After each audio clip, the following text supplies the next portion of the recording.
Si Kubil ke mana tanya? Kamari mah dia mau jalan sulu. Kurim eueuh. Aing bangsat doang aing kamari dibohongan. Woi.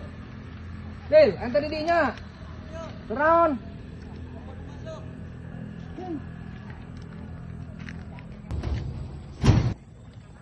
Bil, ente mengabohongan ka urang kamari. Bohong naon? Ngabohong naon? Pan kamari ente ngomong ka urang, cenah meuli lauk di si Jarwo cenah.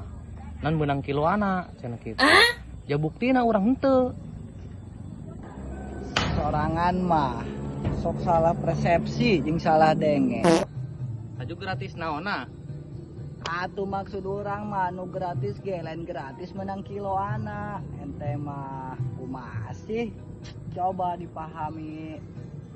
Jadi gratis na eta gratis ngakilona. Hendak meuli 1 kilo 2 kilo tetap lauk nama kudu dibayar teh meuli laukna. Laukna mah dibayar, urang ge. Mun eta urang mah mikiran ge pas urang endek nyokot kiloana teu meunang ku si Wah, Jarwo. moal dibikeun sok ngalen bae.